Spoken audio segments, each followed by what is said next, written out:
All right, welcome in. Week 5 to college football season. We got a lot going on here on this Friday. It is the college football kickoff show powered by WagerTalk.com. We've got our Friday crew ready to roll here on this day for you. Arkansas, Texas A&M, Colorado taking on UCF, North Carolina against Duke. We'll have those 3 game breakdowns for you. And then we'll go round table and have a discussion about 2 of the bigger games coming up this weekend between Illinois and Penn State. And then, of course, Georgia and Bama. In the meantime, we got a boatload of big market movement and a handful of games here across the board as we welcome in the one and only Jesse, don't call me Deion Sanders Schule, Bryan Leonard in the house, ready to go. And, of course, TC, Teddy Covers, ready to rock on this week 5 of college football. Big shout out to those of you joining us on the live broadcast here. Any questions about games, drop them in the chat room. Those watching on the replay, drop them in the comments section as we will be keeping an eye on all the comments right up to kickoff. Try to get you as much information as we know how. Let's get into it here. Bryan Leonard, kick it off for us here. Let's head to the SEC. Arkansas taking on Texas A&M. The market just refuses to give Arkansas any love here. Another dog spot. This time I'm seeing all sorts of money continuing to roll in on A&M. 6 is what I'm seeing that number now. Man, it was as little as 3.5 just a couple of days ago. So what gives here, Bri? How you breaking this one out?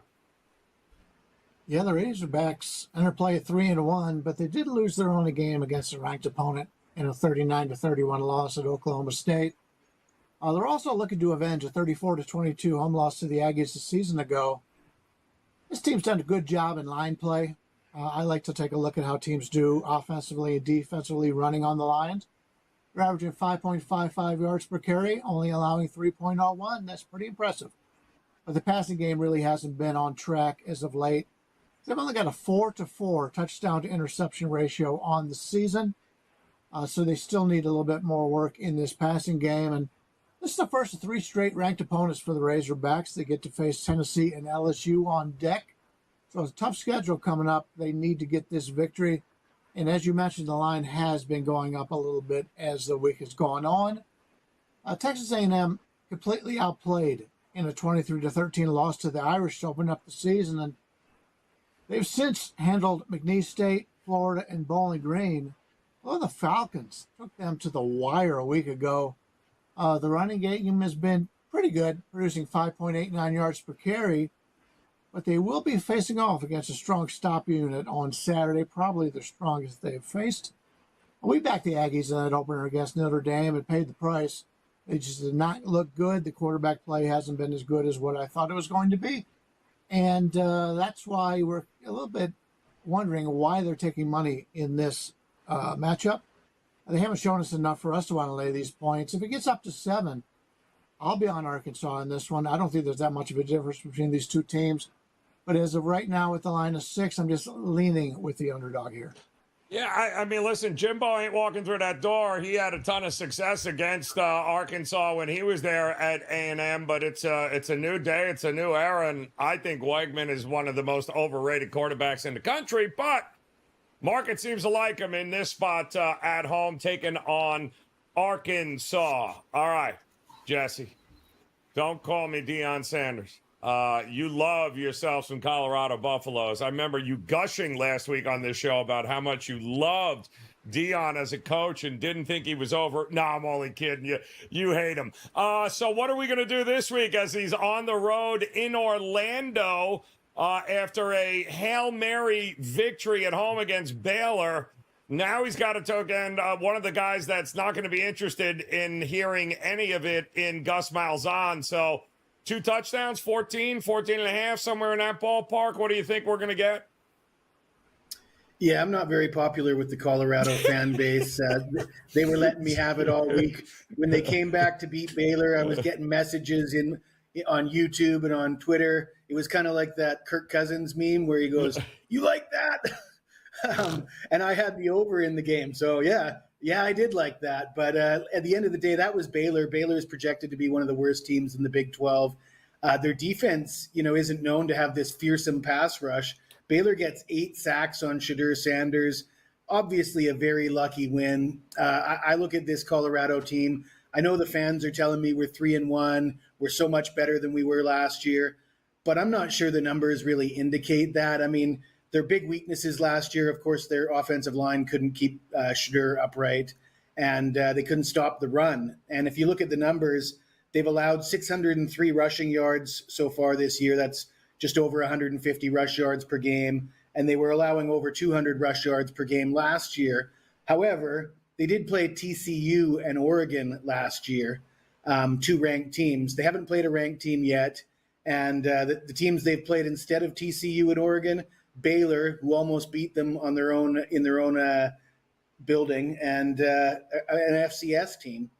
I don't think they can stop. I don't think they're any better at defending the run than they were last year.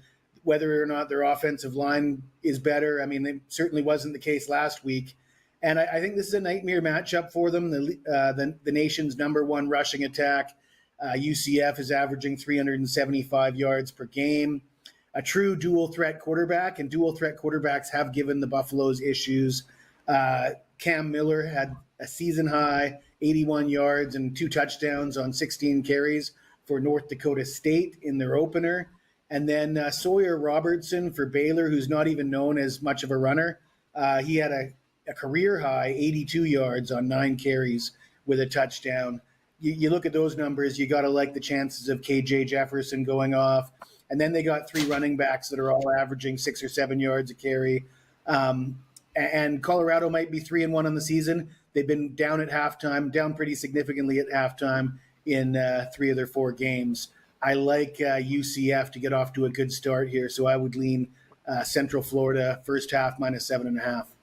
God, Gus Malzahn never met a blowout he didn't like, man. It should be very interesting to see how he treats Buffalo and Dion in this game here, as Orlando will be rocking, no doubt, anytime Colorado comes to town. Don't forget, you're joining us live here today in the chat room. You got to love anybody named Peasy. Shout out to Peasy in the house looking for that sauce. We're going to do our best to get it to you here. And a big shout out to those joining us, Jimmy, Brady Marks and company, joining us on TikTok as well as Instagram. So go ahead, drop any questions you have on the games, guys, in the chat room now. We'll get to them at the end. And, of course, those on the replay that are watching, hit us up in the comments section here. We'll cover all the games you have interest in, and hopefully one of them centers around this one, Teddy, as I guess it's never good when a coach offers to retire to make his team better. I'm thinking North Carolina, who I think in the look-ahead spot on DraftKings, if I'm not mistaken, this was about -1, that they would have been a road favorite in this spot prior to getting their ass handed to them by JMU. It's a 4-point swing. It's still hovering around 2.5, 3. Is it too much of an overreaction? Is it buy low on North Carolina, or are we out altogether with this team? So I'm going to buy low on North Carolina, but in a weird way. Let me talk about it. The Tar Heels 3-1 straight up, but 0-3-1 against the spread. So they've been something of an overvalued commodity. They were lucky to beat Minnesota in a previous step-up game, obviously losing a step-down game in straight-up fashion last week. A horrible first half, and when you give up 70 points, you didn't do a whole lot right. Duke, on the other hand, 4-0 straight up. They've been real good, but they haven't faced a team with an offense yet. That said, number 15 in the country in yards per play allowed. They're only giving up 4.0 yards per play. That's with many of the elite teams. You look at the top 10 teams or the top 15 teams in yards per play allowed, you're going to see a lot of elites there. And Duke. Now, Duke hasn't won this series since 2018, but the last 2 years, down to the wire battles. Last year, 47-45, double overtime. The year before, 38-35. Both tight shootouts. So the Blue Devils feel like they're, quote-unquote, due to get one. And maybe they are. But if I'm going to buy low, the concept here is buying low on North Carolina's defense. All right, this total's sitting, 56.5 right now. They gave up 70 points last week. First, let me start with this. I trust Manny Diaz as a defensive head coach. All right. And Duke's defense so far this year, bet on all the way. So maybe we see North Carolina slow it down a little bit, not move the football, end zone to end zone. Maybe we see some field goals. I'm not convinced the Tar Heels are getting in the 30s and 40s in this ballgame. But Duke's not trading points with anyone. This is not an offense that's primed to click, even against weaker defenses. And I'm confident the Tar Heels are going to come with a little bit of better preparation this time around on the defensive side of the football under Jeff Collins. So put it together. You might have to hold your nose to bet this one, but I'm looking at the under between the Tar Heels and the Blue Devils. And we're talking 56.5. It's not even a crazy high total. Nonetheless, I'm seeing field goals, not touchdowns. I'm seeing two teams that are going to put a whole lot of effort and intensity into the defensive side of the football this week. Under Duke, North Carolina. Manny Diaz has his way. There'll be very few points in this game, Teddy. I'm with you there. Manny, definitely a defensive-minded guy over at Duke. So there you got it. We got 3 games in this Week 5 slate that these guys have broken down for you. We're going to talk about 2 of the mainstays here this week, games that feature top 25 teams. A lot of interest in both of these games. And I do see that we've got a couple of questions rolling in on a couple of games. I know Eric D wants thoughts on Navy UAB. We're going to get to that. Oklahoma State, Kansas State, I saw. We'll get to that one. But let's talk Penn State and Illinois. Is Illinois now off to a 4-0 start on the season? In fact, I believe is the only team in the country that has multiple wins over ranked opponents. But good Lord, a couple of those, they were by the skin of their teeth. They could easily be 2-2. So don't let the record fool you. The market ain't buying it, as they got Penn State at what, 17? 17 and a half, somewhere in that. But God damn, is that a lot of points, Jesse? What are you doing here with Illinois, a 4-0 team, multiple wins over top 25 teams? Are you buying Illinois in this spot? You know, I got to be careful because I'm going to get a reputation as somewhat of a hater. But James Franklin's not on my Christmas list either. I was on the wrong side of that game last year when his backup quarterback did the fake kneel so he could get the cover on the last play. I mean, this looks like a boatload of points. It looks like a tricky spot for Illinois. They're coming off that primetime win over Nebraska. You'd think that, they might be starting to like their own smell a little bit. Situationally, not ideal for Illinois, but they're just a solid football team. What do? They run the ball. They play defense. They're pretty good against the run. It looks like they match up well against this Penn State team by all accounts. And the line is a little bit inflated, or it appears to be a little inflated. I worry about James Franklin, though, late in games, the way he likes to close things out. So my look would be the dog for the first half in this game. For another first half, kind of love where Jesse's approaching these. I don't want to have to suffer through 4 quarters of James Franklin, so I'm just going to be done at the break. I love the way you approach that, Jesse. But Bryan Leonard, if there was anybody at WagerTalk that would be making a case for a damn dog here, it would be you, my friend. But it is Bielema, after all. And if I'm not mistaken, I believe James Franklin, when he's this kind of favorite, he's this kind of favorite for a reason. But are you making a case for Illinois at all in this one? Jesse made a great point about Penn State. Penn State, the coach knows what the line is, and it's tough to go against a team in that regard because he does try to cover the spread. But this line, to me, is a little outrageous. You take a look at Illinois, things are looking really bright for the Illinois fans. Gotten off to a nice 4-0 start, and it included upsetting Nebraska last week on the road, a team that a lot of people were getting a little bit ahead of their skis on with the Cornhuskers. And Illinois played them really well last week. It was a really good game. But they're going to be stepping up in class here in this one as they take on a Penn State team. They beat them last year 30-13. Now, the passing game for Illinois has been really good so far. Their combined passing record for the quarterbacks, 168.04.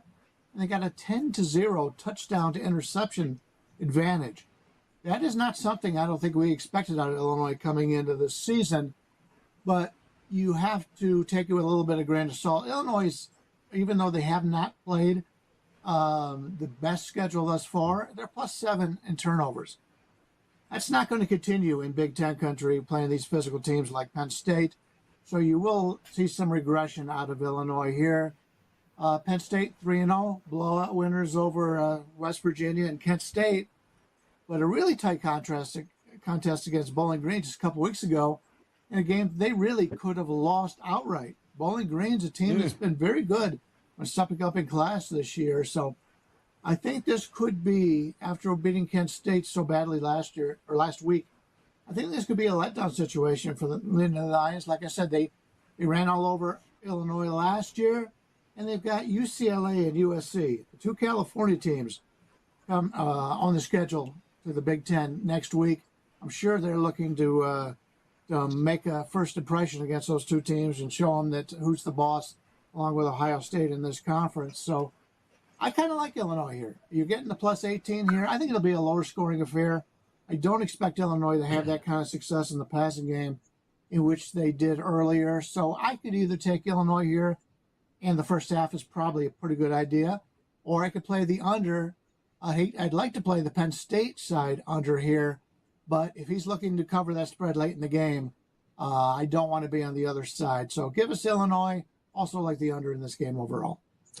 See, Bry, always come through for us. We just knew anybody here looking to make a case for the dog, it was going to be Bryan Leonard. By the way, Brian, in the chat room currently, they want the cat to roar. So I'll let you decide how that works out for you here. Also, if there's anybody on this panel that can give you a thought on Akron versus Miami of Ohio, it's going to be Bryan Leonard when we're done here. So stick tight, Slippery Rock. We'll get to that game for you. No doubt Bryan Leonard will be favoring one of those two teams here. As Teddy, the case can be made. I mean, I just looked it up. I've got James Franklin, a ridiculous 71-43 against the number as a favorite. It gets even higher when he's a double-digit favorite here. This is a ton of points at home for this team. Which side are you laying on, one way or the other, or is it a total game in your opinion?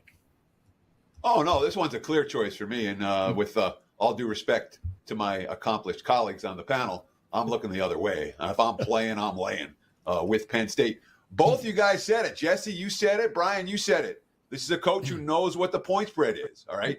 This is a Saturday night game in Happy Valley, which Ralph Michaels has told us is the single strongest home field in all of college football. When you talk about it, now it's not an official whiteout. Everyone's wearing white. It's a whiteout in Penn State on national TV, on set. This is no letdown spot. This is a step-up spot for a team that hasn't really faced anyone since week one. And I don't mind a team that hasn't faced anyone since week one. You know, they had the week one game where we saw them look good, but after that, you get all kinds of adjustments. We had a game where they were really flat. Last week, they faced an opponent that couldn't move the football. But in this instance, we have a coach who knows what the point spread is. We have an underdog who's notched a couple of really impressive wins. Make no mistake about it, but not against a defense of this caliber. You know, Penn State's a top 10 defense. Illinois, who moved the football against Kansas and moved the football against Nebraska, I think we'll have a harder time moving the football here. And at some point, I look for the Nittany Lions to pull away and blow them out. Like I said, if I'm playing, I'm laying. 64.2%, 43-24-2. Franklin is a double-digit favorite. The man knows the spread and he knows the score in the fourth quarter, man. Very hard to go against him as this big a favorite here. We promise, it's funny, there's a guy named Jesse Schule in the chat wants nothing to do with the Akron and Miami of Ohio game. Never mind. It is the Jesse, so forget it. Well, don't worry about it, Jesse. We won't go there for you. We do have one other. Oh, there he is. It looks just like you, Jesse. That's kind of a shocker right there. That's in, is that a doppelganger? No, that is Jesse Schule. Nothing to do with that game. Don't worry. Bryan Leonard has got you covered there. We do have, of course, maybe the biggest game of the Week 5 slate to go over, and that is going to be all about Bama taking on Georgia, or Georgia heading to Alabama, as it may be. And we're seeing what, 1.5, somewhere in that ballpark here. It's a different Bama, though, is it not, Jesse? I think Bama, you'll have something to say on here. Saban ain't walking through that door, so I don't give a crap what Alabama did to Kirby Smart in years past. It doesn't matter to me. How about you here? Who do you like in this one?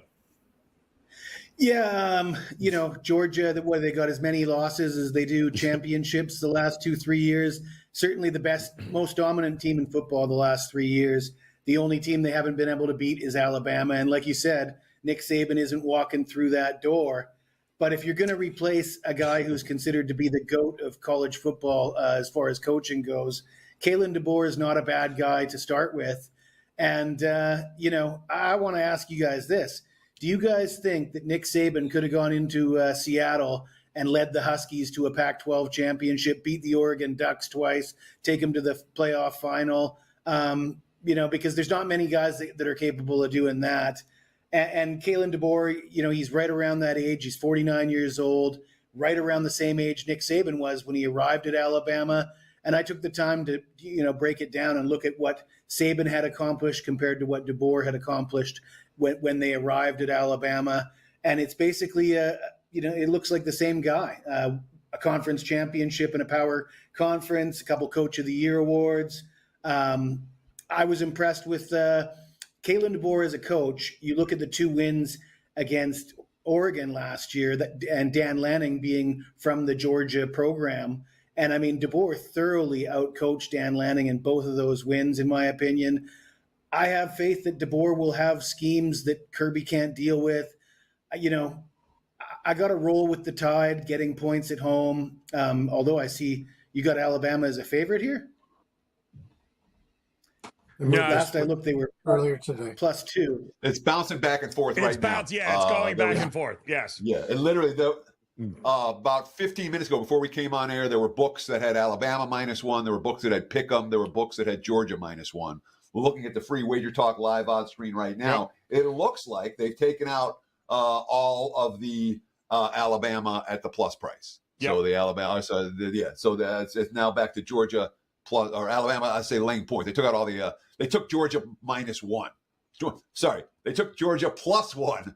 So they got all the money now is at Pick'em or with Georgia as the favorite. The Alabama -1's got taken out. Sorry if I said that really convolutedly, but that's what happened. Yeah. So the bottom line, Jesse, is that you pick them pretty much in many spots. There might be a straggler of -1 in Alabama one way or the other. But I got a feeling that's going to happen right up until kickoff, where it wouldn't shock me if it goes pick them one way or the other. But to your point, Bama at home, been a pretty safe bet across the board here. So we'll see what it goes off on that one. And Bryan Leonard, what do you think about this Georgia team? Is there a weakness to it? Because I'm watching Alabama the last couple of weeks, and I'm watching that run defense, and I'm worried because they haven't done a great job of stopping it yet. What do you think we're going to get from Bama here against this Georgia defense? Do they have enough to be able to overtake them in it? Well, coming into the season, I had Georgia ranked number 1 in my power ratings, Alabama number 9. And Georgia enters play 3-0 on the season, but they really did struggle against Kentucky on the road last week. It was a situation that Kentucky had been embarrassed before. Georgia obviously looking past Kentucky to this Alabama team. And while that wasn't the type of performance the Bulldogs would normally put out, keep in mind, they blew out Clemson in the opener, and everybody thought, oh, Clemson, they're not using the portal, and they're not going to be very good. Well, Clemson has looked terrific ever since then. So even though Georgia did not look good against Kentucky, I think they get a little bit of a boost from now what Clemson has done since that point on. Alabama is coasted against Western Kentucky, South Florida, and Wisconsin. So this, to me, is a big step up in class for the Tide. Both teams have dominated in the passing game, basically moving the ball at will. but they've been terrific in pass defense. So whoever wins this game will be the one that's controlled the passing game. I have to think the Bulldogs have all the motivation here. I mean, take a look at last year. They were clear number one in the nation before losing to the Tide 27-24 in the conference championship game. That loss ultimately cost them a chance to defend their national title. This is a game Georgia circled. I'm sure Alabama has circled it as well. But if your only loss the year before is to this team and it cost you a chance for the national championship, you are prepared. And I expect Georgia to be prepared here. I think it'll be more of a lower scoring game than what these offenses have put up so far. But I like Georgia. Georgia's a deep team. Alabama's a deep team. And I love the new coach. So we got two of the top teams in the country here. And as long as you're catching points either way, I can see either team catching the points and people out there betting it. So I like Teddy said, this is bounced back and forth. And you mentioned it. I think it's going to bounce back and forth all week. You can catch a 1.5 either way. As soon as that pops up, I would take it. But as for right now, the way the line is, I'm leaning towards Georgia. You know, Teddy, it's interesting this year because we got a 12-team playoff. So I don't know that, this game in years prior might have been for all the marbles at this point in the season. It's really not at this point. So you got to wonder, how much are we really laying on the line when push comes to shove here? Because both these teams, in all likelihood, will be a top 12 playoff team, and they're going with a chance to win a national championship. Do you think that that's the case as well here? Because it feels like it's lost a little something. So I have a bet on Georgia for this game. I advise my clients to do the same. And I do my write-ups. I post a play and then do the write-up so the clients get it right away. And I'm struggling with this write-up. I'm like, how do I explain why I like Georgia? And it's hard to explain why I just like Georgia. Bryan said some of it. The fact that they lost in the SEC championship game last year means that of the two teams, who's going to circle it more? Georgia's going to circle it more. But my bottom line is this. I just think Georgia's the better team, And I know we're talking about two top 10 squads. I know we're talking about two teams that, in terms of early season play, the only one of the two to get devalued in any way was Georgia because they had a tough time against Kentucky. In my mind, that's a good thing for the Bulldogs. We're laying less as a result in that ball game, and I'm certainly sure that their focus was on full display during the 2 weeks. And this is, for as much as I respect Kalen DeBoer, and I do enormously, this is a spot where I trust the coach who's been in this rivalry before, and I just trust Georgia a little bit more. I think the Bulldogs get the win. I played them on the money line. Bulldogs for the win here. Keep an eye on that line, guys. Bouncing back and forth. Bottom line is just pick the winner. I think you'll be safe one way or the other there. That's it. Don't say that, Joe. Go with the winner. All right. That is some hard-hitting advice right there. And don't forget, by the way, those of you joining us live, I see a couple of games in the chat rooms we'll go over here for you guys. Those watching on the replay, don't forget, drop any questions you have in the comments section, as we'll be checking them right up until kickoff all weekend long. We'll do our best to get you whatever information we can between now and then. All right. So, Bryan, I gave you're up first here because I promised Jesse, some guy in the chat room, that I would not ask him about Miami of Ohio and Akron. But you, my friend, are absolutely somebody I would look to when it comes to these two teams. So -12, I think, is what he's seeing. What are you thinking in this game? How much faith you got in Akron? I think it's down to 10 right now. I'm seeing a couple 9.5s and some 10s.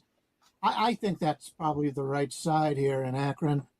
Although Akron's played in the 4 weeks, they played 3 major programs: Ohio State, Rutgers out of the Big Ten, and South Carolina. They were in the South Carolina game for a little while, but when you see the teams drop down in class, which the MAC does, obviously at least to me, they're the worst team or worst conference from power strength in college football. I would like to play the underdogs. And if you take a look at Akron has been really bad defending the pass this year. The passing rating defense, 153.81. they've allowed 10 touchdowns and only had 2 interceptions. But those are a lot higher class offenses than what they will see against Ohio. Ohio, from the passing standpoint, their passing rating is only 118.62. They've actually thrown 5 interceptions and only have 2 touchdowns. The best teams they played, Kentucky last week, and then Syracuse in the opener. They lost both of those. Syracuse, I thought was going to be pretty good. I know Trick's not on the show, but they didn't look good last time out. So maybe they're not as good as what we thought they were going to be. So it's hard to say you're impressed by either one of these teams thus far. Let's just say I'm not as impressed from Ohio as you normally would be. This is a team that's been very good in this conference over the years. Northern Illinois, Toledo, they've been up there with the best of them. I just don't think they're very good. And right now, laying 10, keep in mind when these teams play in this conference, they're only a bus ride for the most part away from where they're playing. So the home advantage, I've made a lot of money by betting on the road teams in this conference for years because they really don't have much of a home advantage. I went to Akron. I've been to games in Akron. This was quite a while ago. But they don't bring in a lot of crazy fans. Unless a game is nationally televised in this conference, that's really the only time you get a lot of the crazy kids out there that are partying all night and give you a home field advantage. So I would like to play Akron here. I just think the line's a little bit too high. It's not going to make my card, but if it was at 11, I think I would play it. How's this for a trend, Rise? I'm digging in here just in honor of your Akron squad here. This makes sense to me is that when you have road underdogs of a touchdown or more in the MAC, and you've got a total that's under, looks like about 47, 38 and 21 to the cover here, 65%. So Akron is definitely a team you want to consider at plus 10. And by the way, they've covered by more than a field goal as a road dog of more than a touchdown. So interesting with that game coming up this weekend. Also interesting, Teddy, is we are being asked about a possible sandwich with your Michigan Wolverines taking on Minnesota. Minnesota is still trying to figure out where they went and how they got lost in the second half against Iowa because they just never came out of the locker room. But Minnesota right now with an opportunity to right the ship. But with what we got from Michigan, should we be excited about that? Or do we think what we got against USC going to be a little bit different this week? So I don't love the spot for the Wolverines, flat out. Obviously off USC before the trip to Washington, it's not a spot where you're excited about laying points with a team that is down from last year. There's no mistake about it. And what the Wolverines were able to do last week against USC, which is basically a run-heavy game plan and just pound the ball up the gut, I'm not convinced that's going to work against the Gophers. Minnesota's defense has been pretty stout against the run so far this season. And I think that could continue on Saturday. That being said, how does Minnesota score in this game? Yeah. I mean, this is not a potent offense. All right. There's no game-breaking receivers that scare you. There's no quarterback play that scares you. We saw Iowa pretty well control the flow against the Gophers' offense last week, and I wouldn't be surprised if Michigan's defense is capable of doing the same thing here. So maybe the under is the better bet as opposed to the side in this ballgame. It's not a step-up spot for the Wolverines, but I'm not convinced Minnesota's good enough offensively to take advantage. Yeah, usually, Teddy, when we see games like 34.5 and a double-digit favorite, we tend to want to look at the dog, right, and think that that's going to be a tough number to cover if you ain't expecting at least 35 points. But I don't know. I'm with you. How the hell is Minnesota scoring enough points to even cover a double-digit spread? That's the problem. They are absolutely horrific offensively. Congratulations, PJ Fleck. You did it again. We've got a question from Jesse Schule in the chat room for Jesse Schule.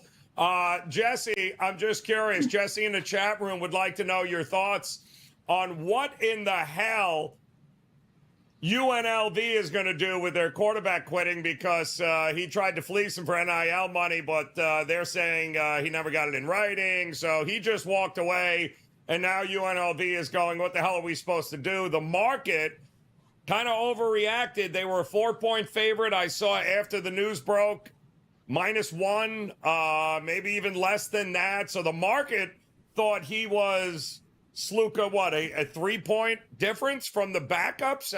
Do you agree with that, or do you think it was a complete overreaction that UNLV should still be a 3-4 point favorite? I like Fresno State in this spot anyways. I'm looking at UNLV. They got that win over Kansas, and they're getting a lot of credibility for that. I mean, last time I checked, beating Kansas isn't a big deal anymore. In fact, the combined record of UNLV's opponents, 1-10. So you could say they haven't really beaten anybody. And to be honest with you, I think there's still a lot to come out on this story. I talked about it on WagerTalk today with Teddy and Prez. And at the time I said, listen, we've just heard about this quarterback quitting. We're going to hear more throughout the week, and it ain't going to be good for UNLV. And about an hour later, the news comes out that running back Michael Allen also walked off the team, also redshirted. He's not complaining about money. He's complaining about touches. And there's some gaslighting going on. I got to tell you that I've watched a lot of the big podcasts, mainstream media, all over Twitter. When Michael Allen walked off the team, the headlines are saying fourth leading rusher. And then that gets spun into fourth string running back. I got to tell you, this kid, Michael Allen, is not the fourth string running back. He's the RB1. He was leading the team in carries heading into the Kansas game. He got benched. He only got 1 carry. That's why he's the fourth leading rusher. The leading rusher is the quarterback. They've got 3 running backs, all have 19 or 20 carries for just over 100 yards. So they got 3 guys with almost identical stats. And in my opinion, he's probably the better of the 3. He came from NC State, was a solid backup at NC State, averaging 5 yards per carry in a power conference. So when I see this spinning going on, calling him a fourth string running back, and some more spinning saying that this kid tried to extort at UNLV, nobody knows what the truth is, or anybody who does isn't telling so far. I'd find it hard to believe that this kid just made up a story that he was offered $100,000. I think somewhere, somehow, somebody led him to believe he was going to get some money. And if that's not the case, why did he come all the way to UNLV from Holy Cross? If he's a kid that wants money, and their offer to him was, we're not going to give you nothing, that doesn't make much sense either. So I think there's still bad news to come out for UNLV. I don't think they look good on this. I think Fresno State's a damn good team as well, and I think it's a good spot for them. So I like Fresno State plus the points this week. All right. I hope that answers Jesse Schule's question in the chat room. But Bryan Leonard, you have something to add here. Boots on the ground at UNLV. What do you got for us? Yeah, the latest is Derek Stevens, the owner of the Circa and a few other downtown casinos. The best thing to happen to Las Vegas since Teddy Saransky moved here. He's been terrific, and he's a big booster of these teams. And he came out and he said, he called him up and he goes, okay, if this guy wants $100,000 to keep him, we'll give you the $100,000 to do it. And the first thing they said is, no, don't worry about it. He's already left the building. He's not coming back, and we have no interest in doing that, which is why I prefer the UNLV side here. Because just keep in mind, and I don't want to disagree with Jesse here. He makes a lot of great points. If you're a player on this UNLV team and your quarterback and your running back have decided that money is more important to being on this team, and they've got a real chance of, if they can knock off Fresno and knock off Boise, to play in the final 12. I have to believe that this is a rallying point for this UNLV team here, and you're laying, less than what you would before. And I'm not going to mention any names, but there's a guy that I have a lot of respect for out there that breaks down every single player on the teams. And he said the second string and third string guys are just as good as the opener or the guy that's been with him. So the line has bounced back because they really went. It went to what it was like 4 and gone down to like the pick 'em. Yep. Now we're seeing money on UNLV too, and it's even taking even more money. So I would have to disagree with that. I think this is the season for UNLV. This is their point. I like to play teams who have their back against the wall, and I think the Rebels have that here. Coach Odom should be able to utilize that for sure there. I could see that, Brian. 2.5, by the way, is what we're starting to see. Also, the total big move, too, 54.5, seeing 50.5 in the marketplace on that one. And that's going to be an interesting one because, boy, oh boy, if UNLV does win that game, then that's going to send an interesting message across the board as well. Teddy, one more for you here, as there seem to be a lot of people in the chat that have no interest in backing Baylor as a favorite after the way they lost against Colorado on the road. But my question to them, Teddy, is how in the hell can you back BYU, who got outgained by about 200 yards in that game against K-State, and were lucky to win that game, but now they're coming here to Baylor, and it looks like Baylor, the money keeps coming in on Baylor, and there's a lot of people that think the wrong team is favored here. I don't know about that. What about you? Not my money coming in on Baylor, I'll tell you that. Not even close. And look, one of the things I love to do in college football, all right, you want to make money, like conceptually, how to make money in college football? Bet against stats. Stats lie on everything. You know, BYU annihilated K-State last week, all right? Yeah, K-State won the box score. K-State turned the ball over, all right? It wasn't a close game, and all the yards in the second half were garbage time yards. It's nonsense. I take that data and throw it the frick out, you know? But it shows up in all the, look at the rankings. Look, BYU's this and Baylor's that. The college football stats, in my opinion, will point you in the wrong direction far more often than it'll point you in the right direction. This is Baylor, and certainly it's supposed to be a get-right spot for Baylor. I get it. They're coming off a devastating loss in a game they should have won. They let it get away. They're returning home. And BYU, in theory, it's a flat spot coming off a big national TV win in a conference home. I mean, obviously, spot-wise, it points towards Baylor. I'm just not convinced Baylor's the better of these two teams. And I think the point spread is being overly influenced by statistics that I don't think matter. So I think the value here is on the BYU side of the equation. Didn't bet it, not on my card, but the only way I would look is towards the Cougs, not the Bears. Yeah, a lot of people very high on this BYU team here, but a lot of people, does Dave Aranda make it this year if he loses another losing series? I don't know. I don't know how faithful they'll be to him in Baylor. Will they look to roll some heads in order to be able to get the program back up? Wasn't a great year last year. Not off to a great start so far this year. Off to a great start, though. And I think Slippery Rock has nailed it here, is the smash that like button in the chat room. Makes total sense to me, Slippery Rock. I'm with you here. It would do yourself a great service if you hit that like button for us. We would certainly appreciate it. Also, if you visit these guys over at WagerTalk.com, we'll start with you, Jesse. Locked, loaded, ready to roll on your page heading into this week 5 of college football. NFL, postseason baseball will be here. What do you got locked and loaded for us here today? I got a 5% play for NFL on Sunday, and I'm doing pretty damn good with my 4 and 5% plays in 2024. I'm up 163 units with those top plays. That's number one at WagerTalk.com, and I'm pretty proud of that record. Unfortunately, the 2 and 3 star plays aren't doing nearly as well, or the 2 and 3% plays. I don't have as much success with those, but that just stick to the 4 and 5%, and we'll be just fine. There you go. Over his page, WT.buzz/JS. How about you, Bryan Leonard? What do we got locked, loaded, ready to roll into this week 5? Yeah, I haven't had a loss since Saturday. Been undefeated since then. I've got a 5% play in college football. It's my first 5% of the season. That's up right now. I have 3 plays currently up there, and I'm going to be putting a couple more up.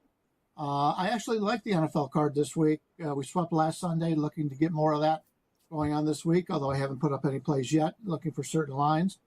But we've got that, and we've got a baseball play going today, and a couple nice underdogs in baseball the last couple days. Like this card for Friday. Liking this card for Friday as well. And Teddy Covers. All right, Baylor BYU didn't make the card. But I know that card is growing as we speak. So what do you got for folks on your page at Wager Talk?